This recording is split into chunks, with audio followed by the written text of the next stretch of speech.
अपनी तामीर में कब बायस नुकसान हूँ मैं, बस खुशी के लिए मुद्दत से परेशान हूँ मैं। इतना दुख दे कि तेरा दर्द बदन झेल सके।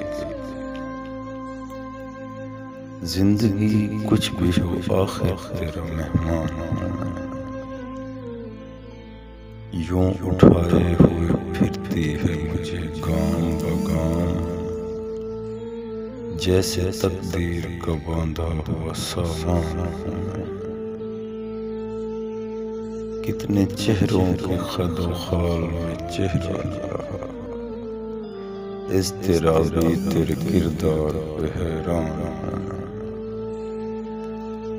तेज आंधी में किसी सूखे शजर की सूरत कौन समझेगा धड़कते हुए बेजान हूँ मैं।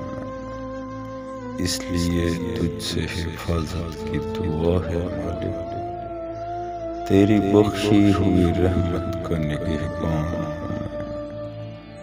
मेरे होने की कोई एक अलामत तो मिले, जिससे पहचान में आ जाए कि शीरान हूँ मैं।